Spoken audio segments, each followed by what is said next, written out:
Hey there, folks. Welcome to the channel and welcome to Celebrate Sausage. Our series is coming to an end with this episode, and it's been an incredible journey. Personally, I feel like I've leveled up as a sausage maker, and I can guarantee you that if you work your way through Season 1, Season 2, and Season 3, you will become a better sausage maker as well. Celebrate Sausage is a viewer-inspired show. So if you would like to see another season, Season 4, of this epic sausage making series, let me know by giving this video a great big thumbs up and leave me a comment as to what sausages you would like to see me make next year. If you're new here and you're into sausage making or meat preservation, take a moment and click that subscribe button and that notification bell, because what we've got planned for the rest of this year and next year, I don't want you to miss a single episode, because I'm just going to tell you this, we are shaking things up. It's going to be wild.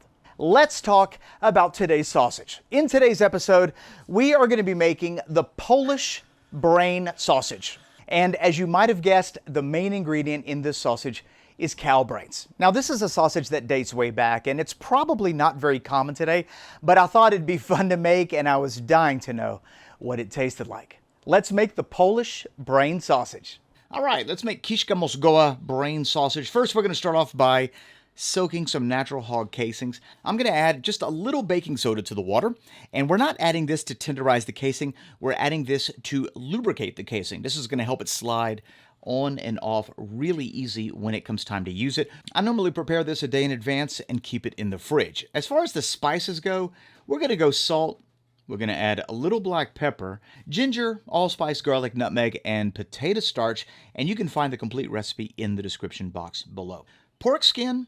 We've got pork back fat, a little lean pork, and then we're going to add an onion, or a little piece of an onion. This is all going to be emulsified along with the star of our show, freshly butchered cow's brain. We got this just the other day, and what we need to do is clean it up a little bit, kind of the same way you would clean up liver. So we're going to just place this in a little cool water that's been salted for a couple hours. Every 30 minutes or so, I'll rinse out the water, and then we'll give it a cut. You can soak this in regular water or milk or water-vinegar combination. It's really up to you, but mine is slightly salted. And notice here, after about 30 minutes, the water is already starting to look cloudy. Some of that blood is being drawn out. And so we're just going to go ahead and give it a rinse and do this a few more times. And this is what our brain looks like after a couple hours of soaking in cool salted water. All right, so now it's time to cut the brain up. And what I like to do at this stage is remove this very thin membrane that surrounds the brain. This particular membrane is not nearly as thick as, let's say, the membrane on the pork ribs. And although a little tedious, it does come off fairly easy. So we're just going to go ahead and remove that from both sides. And as you can see, as I remove it, that brain just kind of opens up right there. Once we have it removed, we're going to go ahead and just cut this into pieces that are small enough to fit into the grinder. Brain is an organ that is incredibly fatty, like 60% of it's fat. And so you're going to see here in a second, when it grinds, it's not going to look like your regular pork meat or beef meat or whatever you typically grind when you make sausage. It's going to come out really mushy. All right, as far as the rest of the stuff for this recipe, we're just going to go ahead and process our pork. This is back fat.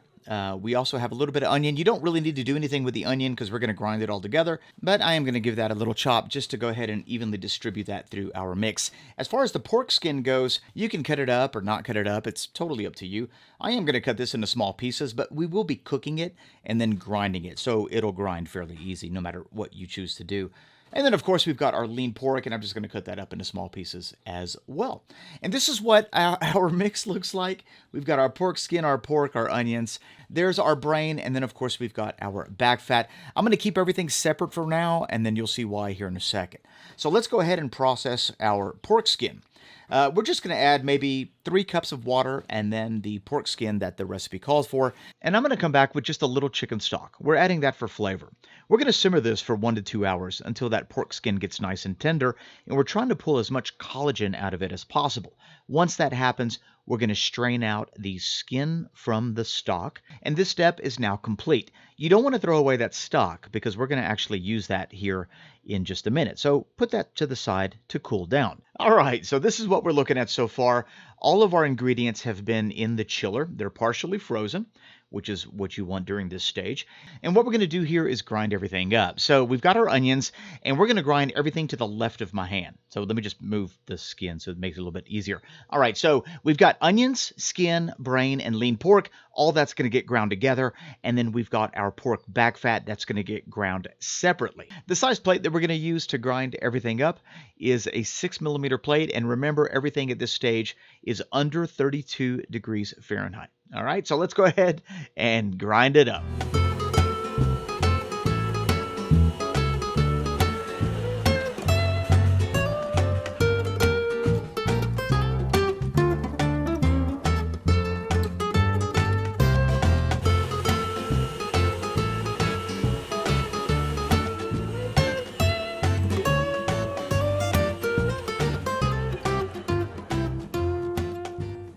All right, there we go. We've got our fat. We're going to keep that separate. We've got the rest of our ingredients to the left, and we're going to pop this back into the freezer because we want the temperature of this under 32 degrees Fahrenheit before we begin to emulsify it. So back into the freezer it goes. And this is where we're at right now. This is the final step. We've got our spices in our binder. Notice the binder's separate. We're going to keep that to the side. We've also got our little bowl of collagen-rich stock from the pork skin and that chicken stock. And look at that. Absolutely gorgeous. I mean, it's basically a gelatin at this point. This is going to be amazing. So that's been cooled down. And we're going to set that to the side. And then, of course, we've got our protein and our fat. It's been cooled down. The temperature at this point is under 32 degrees Fahrenheit. Absolutely important. And now it's time to begin the emulsification stage of this recipe. We're going to add our protein, our spices, and our stock that's loaded with collagen to a food processor with extremely sharp blades. And we're going to go ahead and start chopping. The temperature of our protein needs to remain under 45 degrees Fahrenheit during this initial chopping stage. And this is when we're going to be extracting lots of protein. And what we're looking for is a relatively smooth meat paste. So let's take the temperature after our initial chop. And remember, we need to be under 45 Fahrenheit for this stage, and we're at 32. Very good, a lot of room to play with. We're going to go ahead and chop another 30 seconds. And at this stage, we're going to go ahead and add our ice cold water. Now, I'm not going to be adding water throughout this recipe. This will be the only addition, and we're only adding it to loosen up our farce. And this is exactly what it should look like.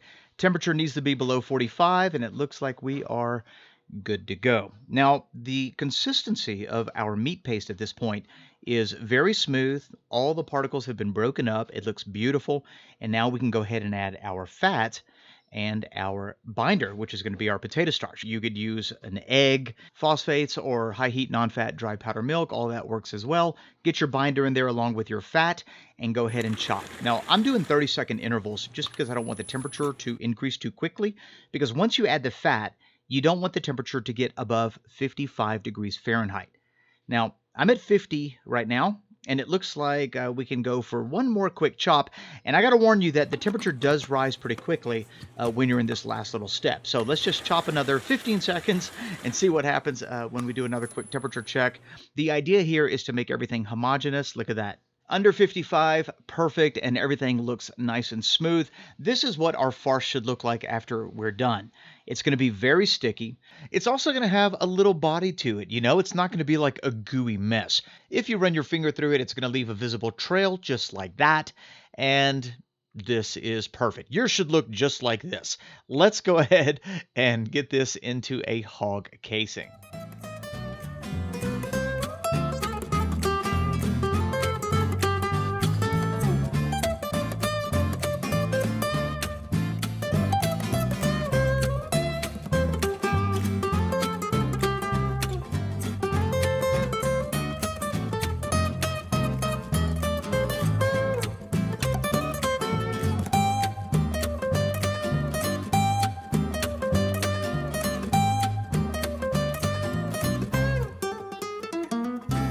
I'm going to place this on a tray, pop it into my refrigerator, and let those spices and all those flavors come together.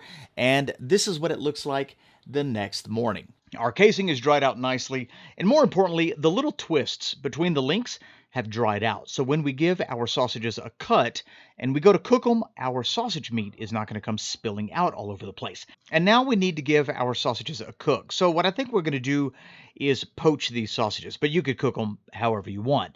To poach a sausage, we're going to bring a pot of water up to about 170, 173, something like that, and we're going to go ahead and put our sausages in that water. Now, we do want to try to maintain that temperature. I don't want to get it above 175.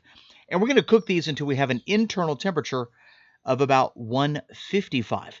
Our brain sausage is now finished, and they cooked perfectly. I mean, look at these sausages.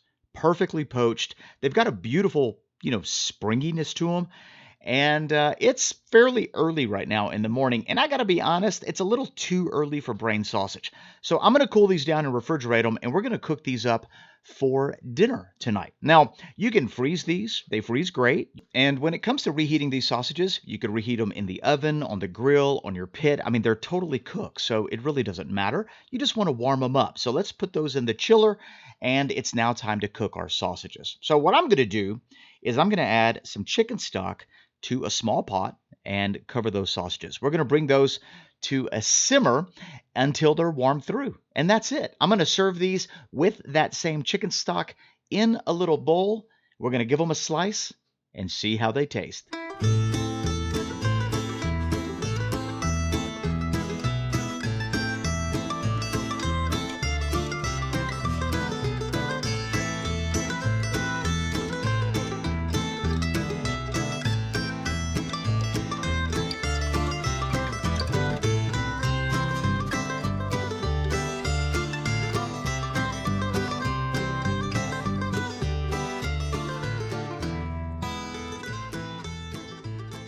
All right, folks, as we wrap up Celebrate Sausage Season 3, our final sausage of the series is the brain sausage. And what a fascinating sausage this was. This sausage has got to be at least 50-60% fat, and I'm loving the way it turned out. I mean, it's set up just like a properly made German Weisswurst. And if you noticed, during the cooking and reheating steps, we never really had any type of oil sheen in our cooking liquid. And that means that all of the fat from the brain, from the back fat that we added, stayed inside this sausage, which means it was properly emulsified. So unlike a regular sausage, when you squeeze it and you got juices coming out, an emulsified sausage isn't going to do that because it's properly emulsified and bound with the protein, and that's what we got right here. So I'm sure this is going to be a super juicy bite. Before I take a bite, I just want to remind you guys that I want to hear about all your sausage successes and failures on our brand new Reddit page. You'll find a link for it in the description box below. All right, moment of truth. Let's see how we did.